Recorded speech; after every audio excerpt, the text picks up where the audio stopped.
Did we do names?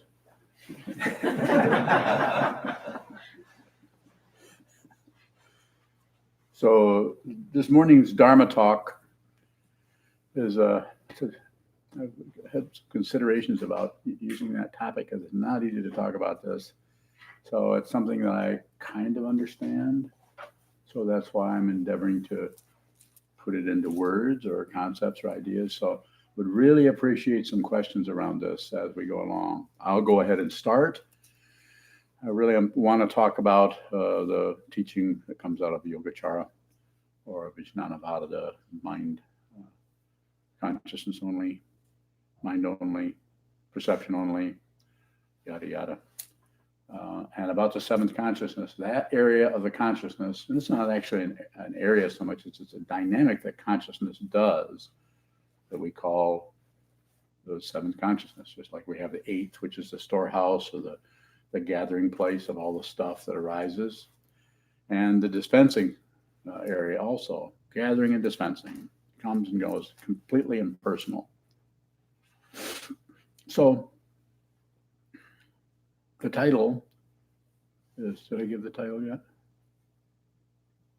To me, not to everyone else. Oh, well, you go ahead and give it. Hidden conceit. Hidden conceit. It's an aspect of the seventh consciousness, which is that area, the klesha mind. That difficulty, the three root kleshas are ignorance, passion, aggression, and ignorance, basically. And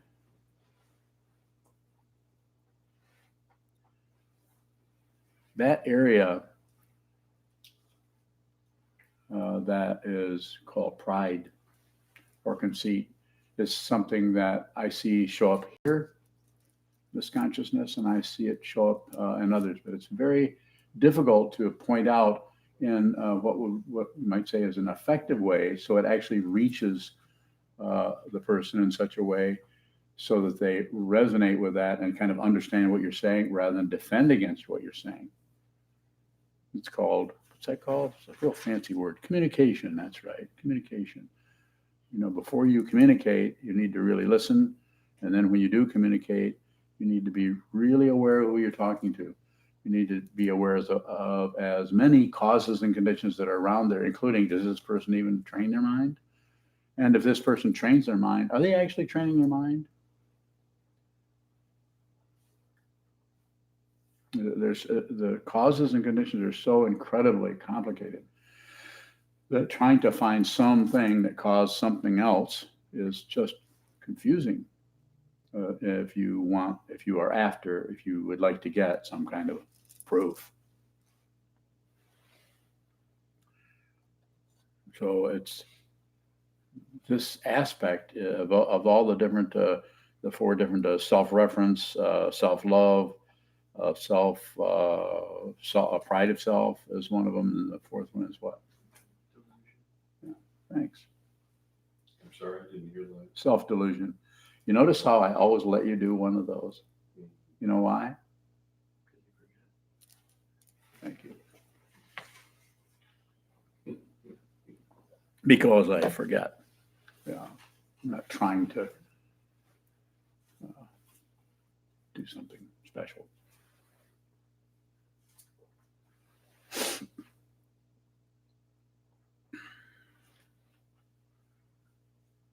So that conceit area is interesting because it actually functions in a way that it gives you a kind of a perfume of not realization but understanding. It's like, I understand. It's pride. It's conceit. And even though you can see it in someone, you might, when I say might, you probably are going to be able to see it in others before you see it in yourself.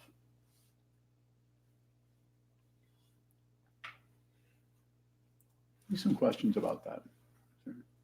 There's a bunch of them. Sato. Is anything that we attribute to a self conceit? It could be.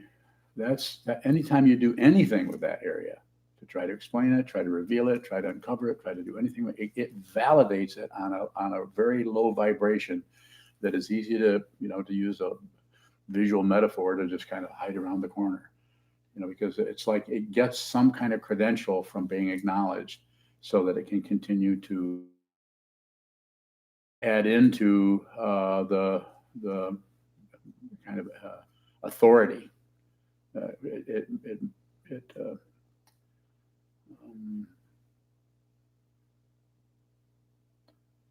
it mimics authority. But for further questions, there's a couple other ones. Sheldon. How can we reveal this hidden conceit to ourselves? So sit, a lot of sitting, and the sitting doesn't. Not talking about rigid, being mean to yourself sitting. I'm talking about sitting that is sincere, but also is not rough and rugged. We're not out west. We're not in the 13th century. We're not, but it's something that doesn't go against what our social situation is about, but also doesn't comply with it or go along with it or use that to make excuses for not training your mind. That's why we have a place like this, because this environment seems to be really helpful. Whether you, as I'm sure you know, whether you're a Buddhist, you think of yourself as a Buddhist, you don't have to make any promises to me. If you want to come here and practice, sit down, face the wall, and find out who you are, you're welcome. I don't care what your religious orientation is. So I think it takes persistence, and it takes strong mind training. Also takes conceptual training, reading these very teachings that I am endeavoring to talk about are not easy. They're conceptual, otherwise they can't go into a language.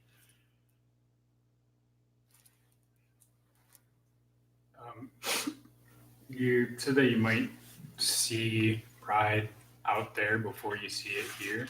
You might. Do we need to see something over there before we're able to recognize it? So fundamentally, I just say it fundamentally using concept. Fundamentally, there is no over there. There is no over here. That's part of the fuel of separation that continue. Those are they're assumptions. What is an assumption? Hidden. All assumptions are hidden. Just like anyone that says they're not prejudiced is, they don't know it, but they're lying. Prejudice is everywhere all the time. It's personalized ignorance. Michael. If we see defensiveness arise in some form of justification, is there a way to see what's behind that? I think the way you see what's behind it is you look right at it rather than look for it. So, because looking for it tends to cause us to shift around and start to look around for something. So whatever's arising, that's actually what the cover up is actually it. Just has a different shape, tune, metaphor, height, weight, depth, texture, on and on. Will look like something else, something else, something else. Yes.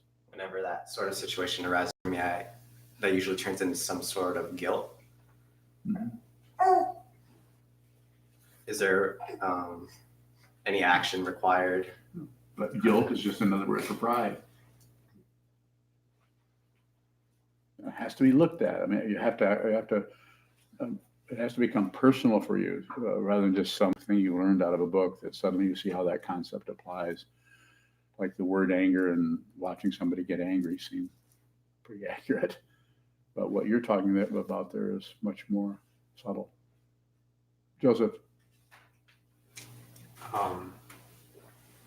Is not understanding or believing that you don't understand also a form of conceit?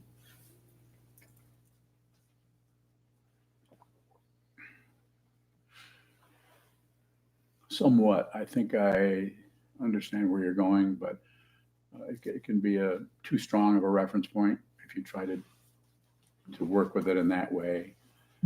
Like try to convince yourself that you're the Buddha, that kind of thing. Or think that, so one of the ways it shows up is thinking that since we're already the Buddha, everything is already perfect. Why do anything? Sometimes we hear that. Sheldon. If this conceit is revealed to us, is that gonna come in a form of some kind of a aha or oh, or? Probably not for you. I'm not kidding.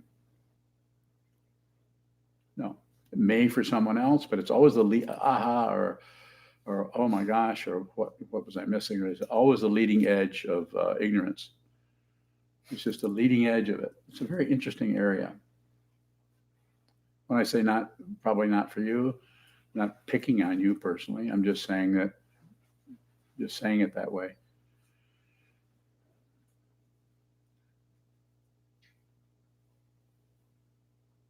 Train your mind, hold still, find time to do it. Find time at home, find time here. Sit down, hold still, hold everything still that you can. Call it meditation, call it chicken gravy, call it whatever you want, but do that and watch what moves until you begin to understand yourself using these formulas of the 8 consciousnesses, whatever other formulas, whatever the 12 links, anything that helps you see the way the structure is working, so you can just have some kind of, when you come out of the I don't know what's happening into something where you know something is happening, see if one of those shows up. See if one of those concepts shows up to help you go deeper down into what doesn't show up. I'm not trying to be obscure. I was just kind of haunted by this morning when I kept thinking, I should just pick something like, what is that one I do all the time? Clouds in a Basket. Number 4, Clouds in a Basket, number 4. Wasn't that it? I'm asking that girl. I don't know. Okay, go ahead. What do you mean you were haunted by it? When I would see it, it was, it wouldn't, when I would see it, it was persistent, and it was it's formless. It doesn't have a form. It doesn't have a concept. Even the concept of I made up that hidden conceit, but it comes out of the pride of self. The pride of self is easy to say, easy to talk about, and I've given deeper aspects of that. And a lot of people that I work with personally and closely, that's an area that shows up quite a bit. It's that area where I can't even say anything about it. So I'm saying about it in a kind of in a generic way. And so since you. What is it about pride that's so hard to see? I think that that's it. It's a good question. I think it's the artificiality of it that we think is actually us. We actually think that is us, and our, just like if you have strong feelings of sympathy for someone else, look closely at that sympathy. Look closely at that. What did Trungpa Rinpoche call it? Grandmother's compassion. Look very closely at that. That's pride. It's turned upside down in a sense. It's not sitting back all puffed up. It's deflated on behalf of others, because others are so suffering. And you, if I may say it this way, are full of baloney, and not the good kind, not grass-fed. So I mean, we take that seeing something, and then rather than actually just being with what is happening, we actually separate ourselves from it and bring light into our own presence, our own being, so we can be the person who is so sorry for them. If you see that, if you see it, you may see it in yourself, but if you see it in others, it's kind of sickening. But how do you say anything if somebody seems to be sincere, seems to be genuine, is actually talking about, oh, that's such a terrible thing, but actually it's actually in the way of their awakening, because they are actually hooked on their own perception, which is actually a projection. Yes. So if that's the case, why can't you say anything about it when you see it in us? I'm saying it. I'm talking about it, right? That's a good question. Thank you for that. I'm saying it, but I can't to say it to you directly. That may happen. I may just knock you on your ass. Probably not. I would be in Zen court somewhere. What I mean, I might come at you in a way that that I would not plan, but would happen out of the mutuality of the situation. I'm functioning as a teaching person. You're functioning as a learning person. And if that is showing up in a certain way, then you might, I have to watch the situation from this position so that it doesn't become parental. That stuff just really doesn't work. What does it do? It gives the illusion that it's working. It's all over the place. Those in control or like parents quite often are training their kids. I can see you had a good upbringing. Baloney. Well, not grass-fed. No, what? Grass-fed. It's a stupid joke. Yes. Akaran has a question. Yes, Sokuzan. Are you saying that if I understand something, it is conceit? Yes.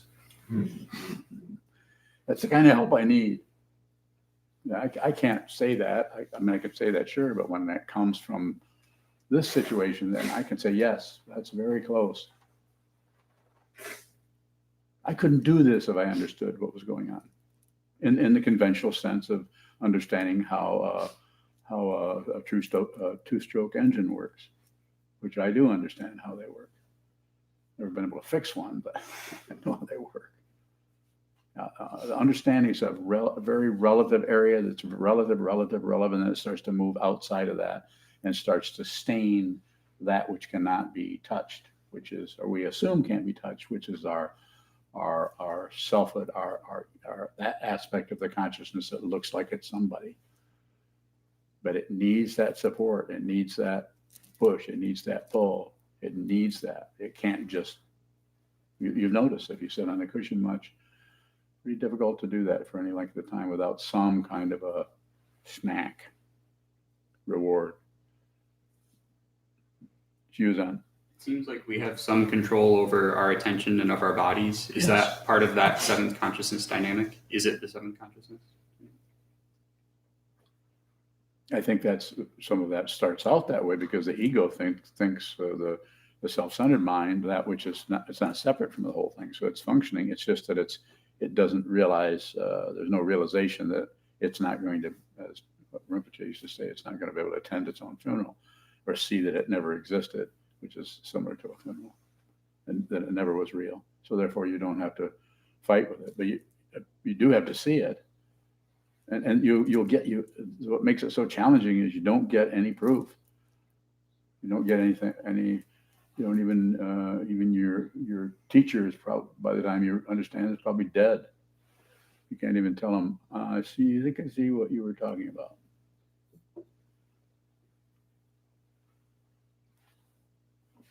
Shodo. If we see the hidden conceit, will we still function in that way? If you really see it thoroughly, it may go on for, it may have a kind of, because the lack of interfering in an apparent other stops. So, but it doesn't mean that other doesn't have some momentum that started in a different situation or a different time or have some kind of energy, but you wouldn't interfere with it. You're not trying to get a credential. You're not trying to live up to a standard. You're trying to see what is true. And that may come back in the form of, bottomless pit, as far as the ego is concerned. So it may or may not. More? Michael? Future. Ev has a question. Evelyn, is credential seeking a form of conceit?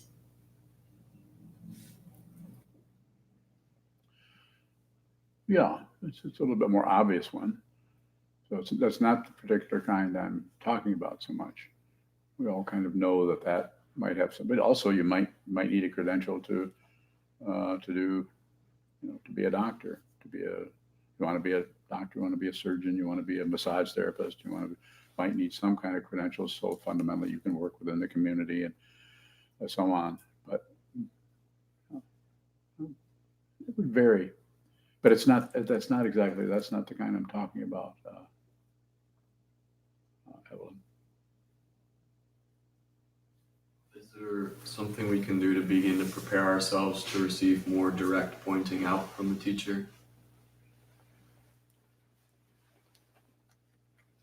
I think the sitting practice, meditation, and doing a lot of that, or doing, when I say a lot,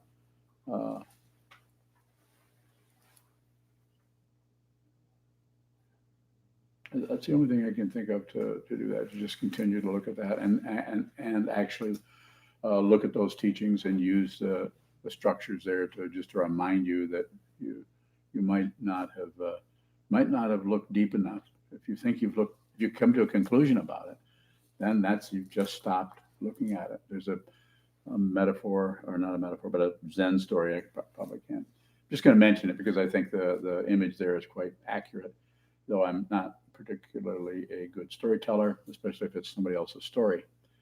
The old teacher is they're sitting around a fire, and the young student is there, and they're poking around. Does anybody know this story where they're poking around in the ashes, and the teacher asks if the fire is out, and the student pokes around in there for half a minute or so and said, "Fire's out," and the teacher reaches down with some tongs and pulls out a hot coal. So it's like, you didn't look closely enough. So you mean that? I just think it's a matter of continuing. I think it's a matter of just continuing to relate to the three jewels, the Buddha, the Dharma, and the Sangha, in as strong and clear way as possible. There are other ways that people awaken. Some people awaken with no path.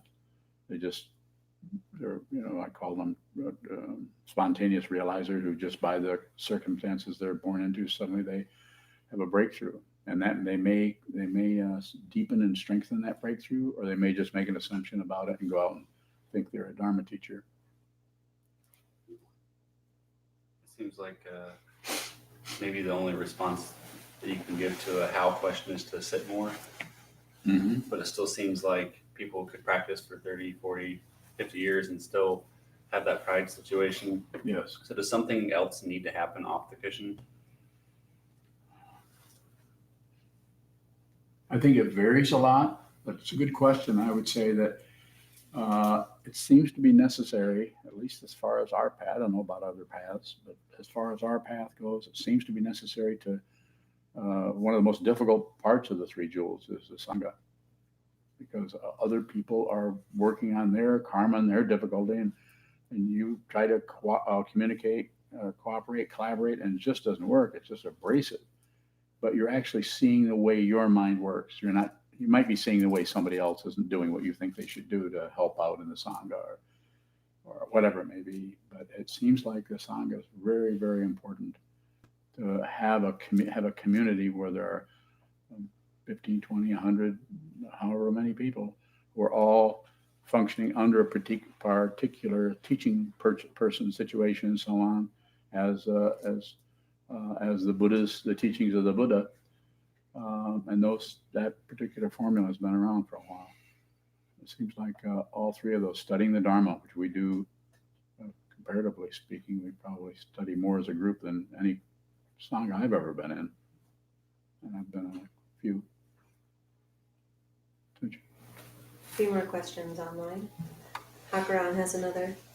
If we feel guilty, you say that is pride. Is this because we are securing ourself by feeling guilty? Yeah, you could say it like that. It could show up like that. Having an emotion about what's happening, and which confirms that must be happening. Look into it. See if there's anyone there that is to blame. Even the basic Buddhist teaching is all dharmas are without blame. You can't find praise and blame are extra. That's just how we tend to function in a relative way. It's not that you shouldn't say, you did a good job. It's not that you shouldn't hear someone say, you did a good job, but it should be seen just as it is, nothing extra put on top of it. Yes. You had something? Not online, but so is it possible for the Sangha then to point out this hidden conceit? They might be better at it than the teacher because the assumptions are so strong. So yeah, they might be able to, but they might not be able. They might just interact in such a way that they might not be deliberately saying you're conceited or not saying that necessarily, but just the activity, the abrasiveness there needs to be seen as a teaching. If you have to become a student all the time, every minute, every second, you have to always be on receive. Yes, sir.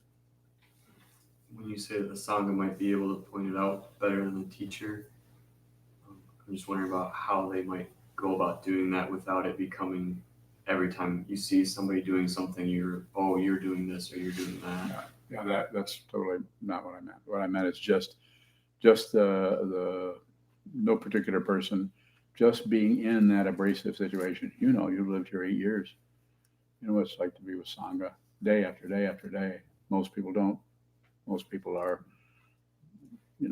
somewhere else, living life separate from, and they might join the study group now and then, which is a good idea. But to actually live and operate seems to be very powerful. Michael? Is there an opposite side to pride? Well, the way the puffed up part, where we think we're kind of obviously better than everybody else, are really, it feels like a fact. So we walk around, and we might practice. We might do lots of things. We might be working on ourselves. Might be aware of no self, no other. Might be aware of those concepts, but we really can't get an angle that actually shows that there's some kind of fluffiness to that, or some kind of a shininess to who we are. And then it's just to go the opposite part of it is to feel terrible. We're not worth anything. We're a terrible person. We've made terrible mistakes. We've done it. That's a little bit more sneaky area, but it's also hard to see that because that emotions feel so genuine. Just like the emotion of feeling that comes in and say, well, obviously I'm the one who knows this. It's like we all probably know somebody, maybe it's in the mirror. We know somebody who actually has certain areas that are impenetrable that have to do with who you think you are. It's difficult. Trungpa Rinpoche said it has to be taken apart one brick at a time, so you can't just knock it over. So that metaphor too it's a metaphor, so it might not work so well, or you have something else in you. Go, Yoko. So in taking this apart one brick at a time, it seems like the four afflictions are all kind of feeding into each other. So is delineating those part of that process? It could be. Yeah, using that and just looking at those four, and maybe there's 8, maybe there's only 3.5. Maybe there's. I mean, you could actually make it part rather than just believe what you're hearing. You could actually use that. Look at it yourself. See if it holds up. Yes. How do we do that without concluding something about it? You don't have to, as I say over and over again. When I say don't conclude, I know you can't stop concluding because I conclude. So I know that if I say don't conclude, that your awareness goes to the area that sees that those conclusions happen.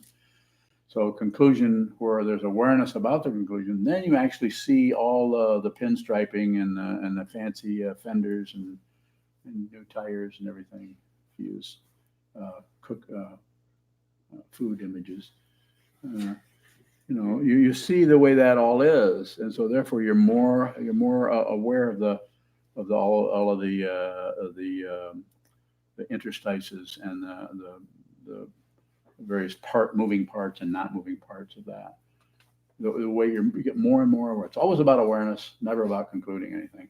You get caught in the trap of conclusions, then it's a circular. You conclude and you exclude. You conclude, you exclude. You receive, you produce. You receive, you produce. I say as much as you can, just receive. What does that do? That puts you right into seeing how much you keep producing. Oscar. How will one know one is not conceited, or does it matter at all? Yeah, it doesn't matter. Yeah, you wouldn't, that dynamic would no longer work. It only works as a way of talking about teaching. But yeah, there'll be no conclusion. There's no concluder. There's no, something may show up as a conclusion, but it wouldn't last because it's not looking for anything, not looking for something else. It's not looking for a pat on the back. It's not looking for a stamp of approval. It's just showing up that way, out of causes and conditions, and without any other dynamic, any polarity to it particularly. And then the other way that I sometimes say it is, you won't know. But also you will not be concerned because your understanding has gone beyond knowing and not knowing. Yes. Two questions from Shane in California. How does the untrained mind react when it encounters formlessness? Formlessness?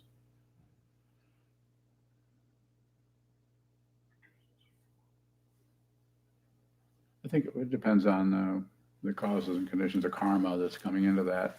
I would say just basically to become frightened, to fill it up with a bunch of conclusions about it, to think of it as a relative emptiness. It's empty of something. So it could be all kinds of ways. The second question. What changes in the mind that is trained? Relatively everything and ultimately nothing. And I'm not trying to be vague. Relatively everything just flipped over or turned around, like it says in the tradition, turning around at the basis of consciousness. It's just a kind of a corny way of getting you to keep practicing. But fundamentally, nothing occurs. Question from Karen in New Zealand. Oh, good. I like New Zealand. Never been there. Who is Stay afloat. Who is the I appearing to teach us? Who is the I appearing to teach us? And I is in quotations. Who is the I appearing to teach us? Moi? I don't know. Not interested in it. So I mean, literally I have no idea. I wouldn't even know how to say that. I could say a lot of relative things, but there's no way to, I don't know. I really don't know. Yes. What is the connection between a feeling of separateness, maybe in the Sangha, or between people, and hidden conceit?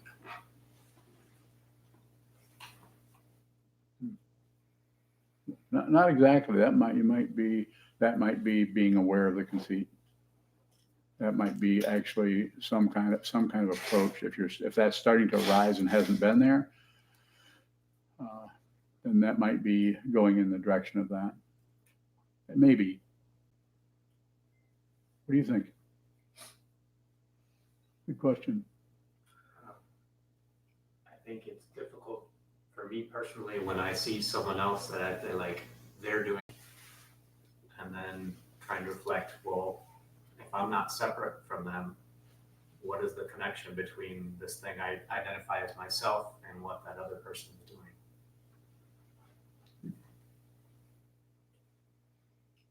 I don't know.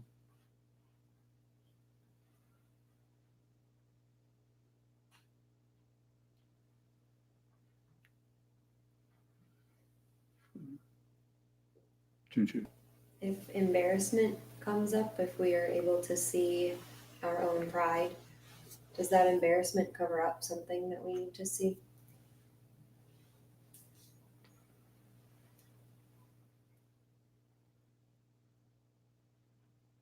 Yeah.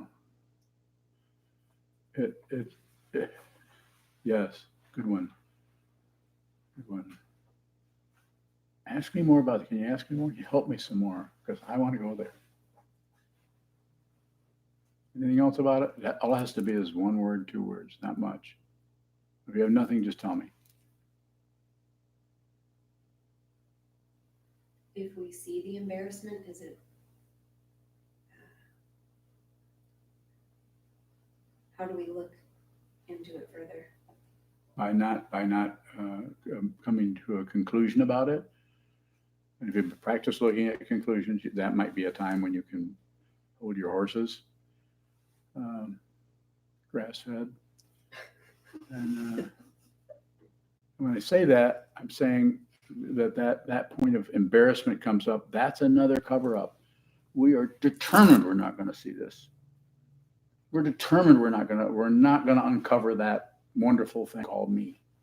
Get rid of that. We're going to need that. But what if there isn't anybody? This is still looking pretty scary. I'm going to need this to depend on. So what if that happens? I'm saying, out here, what is real and what is valuable and what's ultimately a Buddha in the palm of your hand that's never threatened. You can't threaten that, but you can certainly run away from it or disbelieve it or throw dirt on it.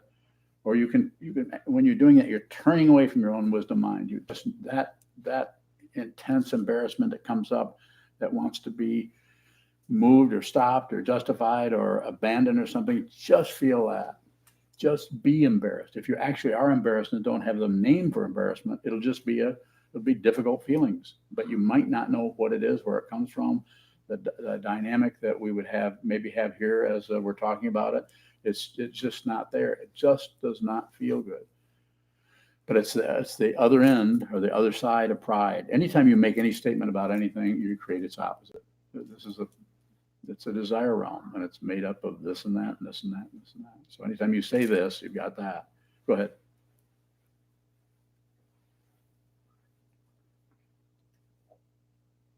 If everything we do is a cover up, then how do we look at anything directly? Just see that it's indirect. Just notice the way you something shows up and you do something with it. And something else goes away and you do something with it. It's the words I've been using lately, and they change every now and then, is a receiving and producing. Receiving, and then we start producing thoughts, ideas.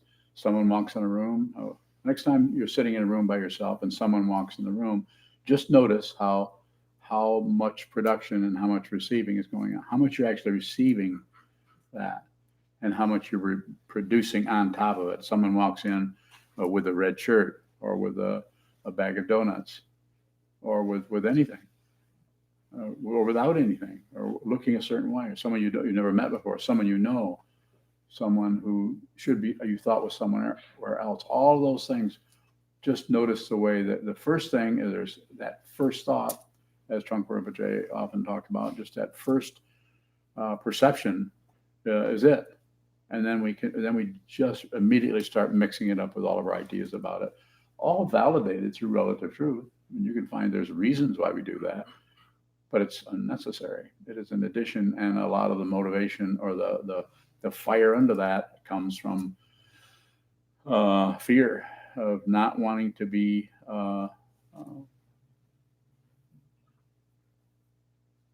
just not wanting that kind of openness. It's just too threatening to that area, that pride area, that self-centered area, which shows up as pride, shows up as self-reference, shows up as self-love, shows up as self-delusion.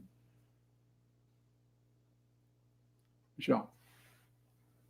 So in a really simplistic way that I see that, I want to know if I might be understanding that right.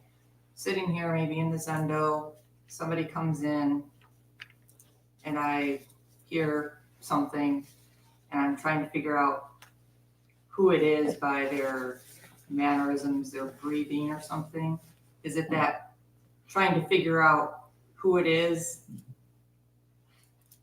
and not necessarily just allowing to be like, okay, somebody just came in and sat down. So what you just said, okay, somebody just came in and sat down, that's the extra part. That's the extra part. The other then part, that- go ahead. On top of that is me trying to figure out who is it. So that's natural. That's just a natural situation. The other one is an extra we're adding on, trying to be somebody or not be somebody. So this is why it's so important to just observe what happens rather than control or add on, or because that it's not that the little tiny movements aren't something, but that little bitty piece of pride that we don't see because of just the nature of that kind of thing just expands and can take over your life and run your life. More? So did I give you a right or wrong? So what are you going to do? I like that. Good idea, Michael. Couldn't trying to figure out who walks into the Zendo be searching for some sort of credential of being right? If it's just if you just flash on it, it's just natural. You're sitting here and somebody walks in, you flash on that. But to extend it or do anything with it or spend much time roiling around, and then we're getting into needing some kind of a reference point for everything. So it's the idea of being aware that you're doing that, not so much stopping doing it. It's just a misunderstanding, and it's all over the place. Robert. If you see somebody's handwriting, I know you've done handwriting analysis, and you have some understanding, how does that function in terms of looking into that process? Okay, understanding or not understanding.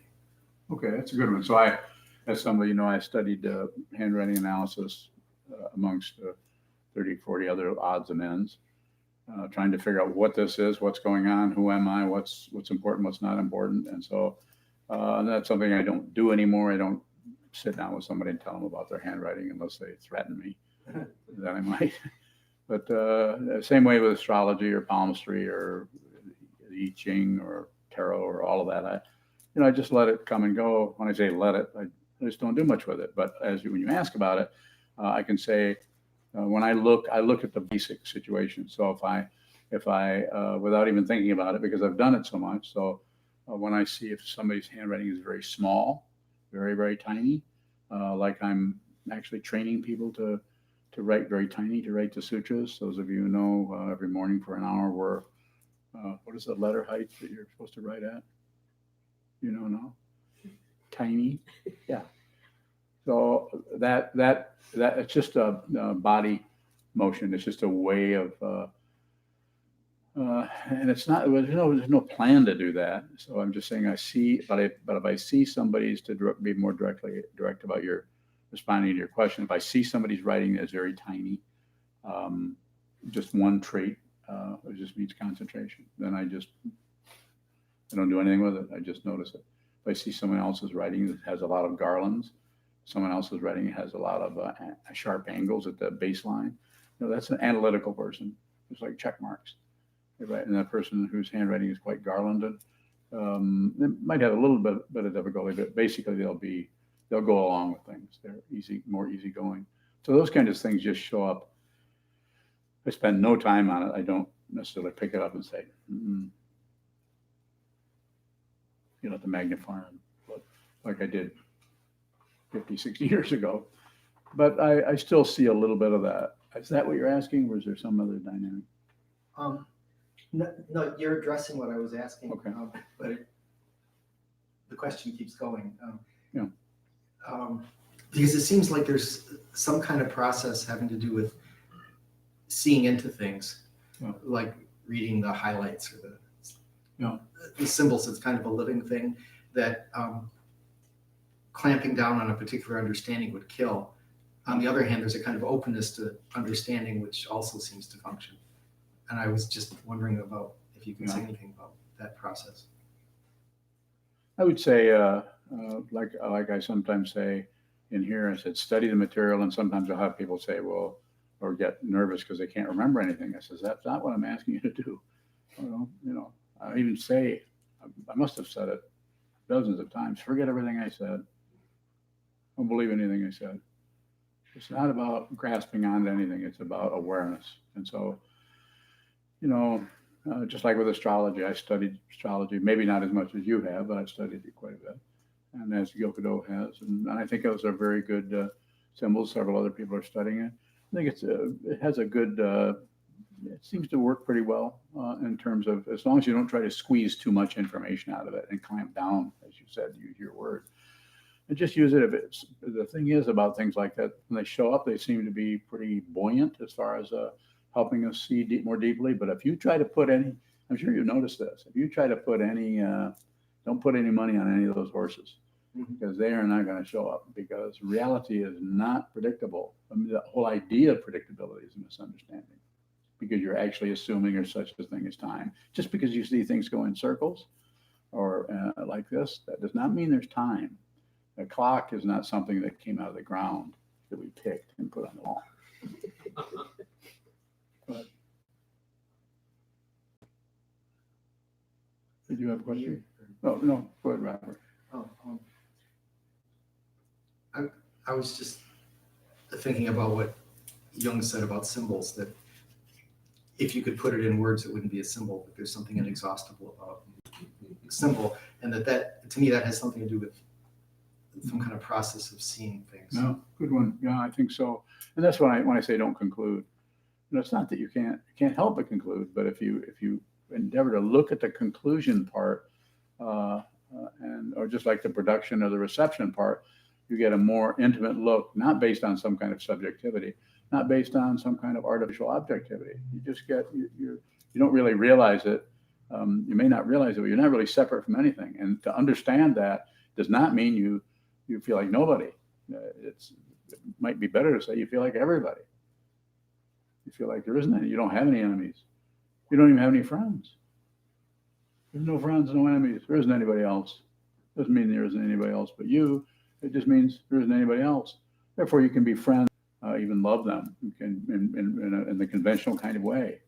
And you can also be an absolute, what's the word I used yesterday? An absolute meanie.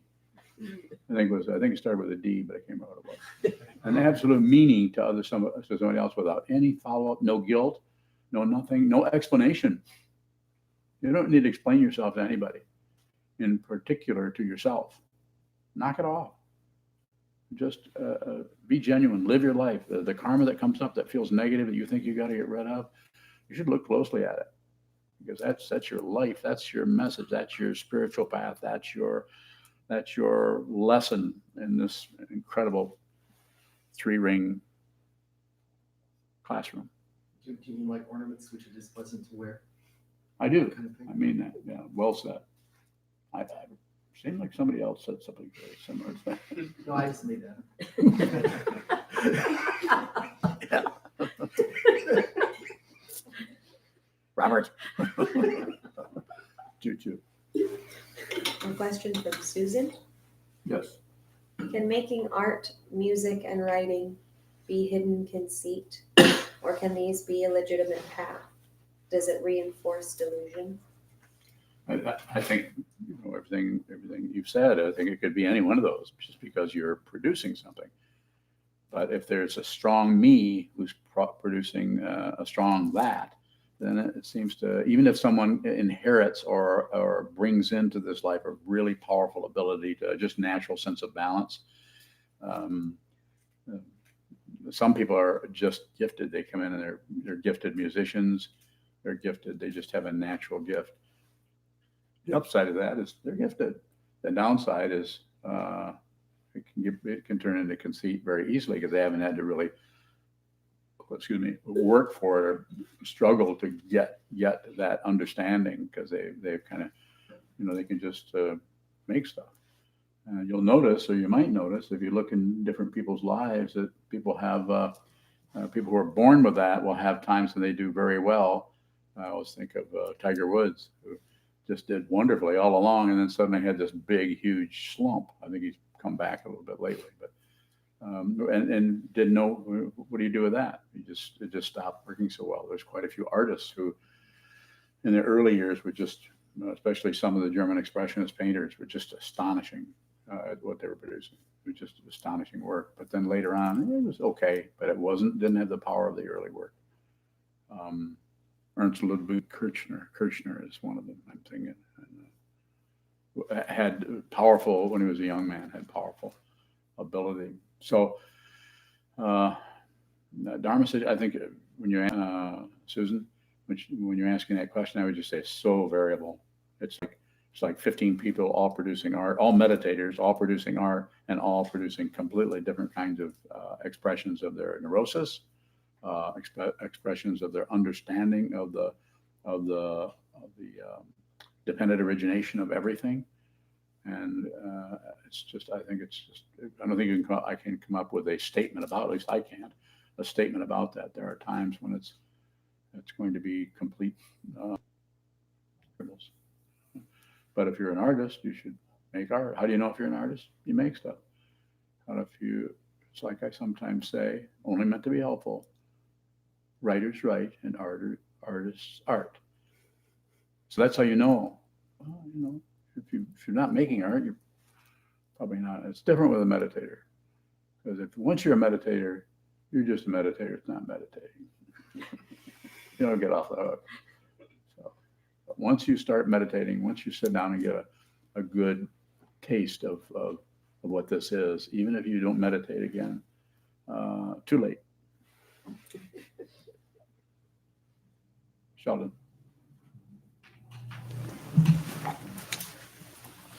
When we have to know stuff, when we have to correct people or explain things, is it the hidden conceit that's behind that? More about that?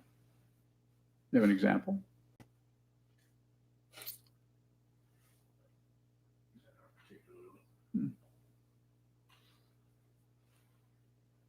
One more question.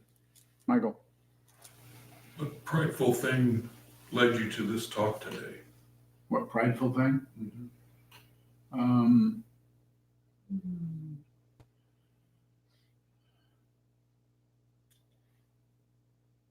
I don't know. How's it look to you?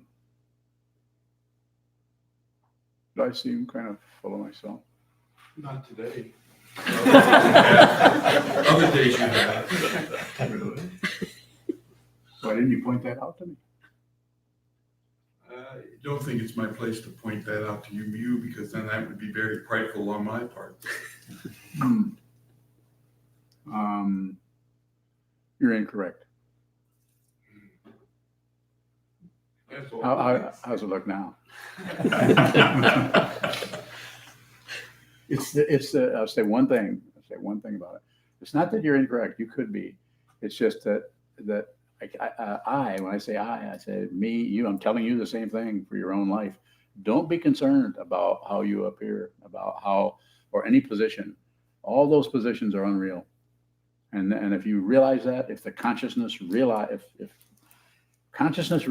that, if you just see perception only, you won't attach to anything. You won't attach to your own judgments. You won't attach to others. You also won't stop them. So the judgments, I sometimes say, the emotions keep coming. They get even stronger when they find out there's no solid self-grasping there. You could get swamped by emotions from the 9th century that you've been able to hide out from, and now you're pretty much dead meat. Go ahead. So does that mean that there's really? It is.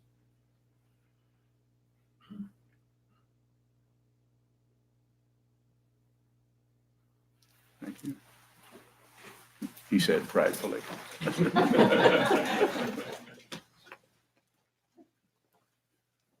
And now we'll pridefully ask for money. We still have our boxes in the hallway and certainly appreciate all the financial help that you're able to. I'll have to talk Send this about one. voucher pride. Thank you as always for your support.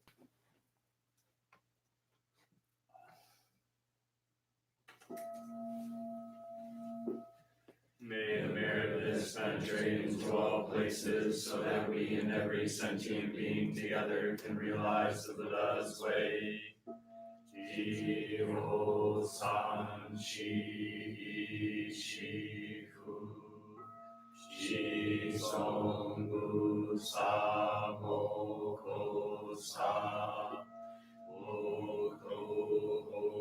Cha-ho-ro-ni.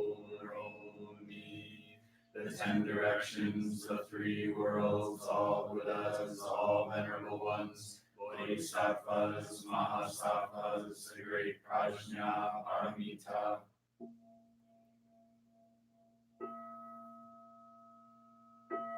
O Buddhas and Bodhisattvas of the 10 directions and the 3 times, please hear us. Please come down out of the light and protect Sokukoji Buddhist Temple Monastery, our Sangha, families, friends, and visitors. Heal everyone who is unhappy, sick, or suffering, and fill them with light.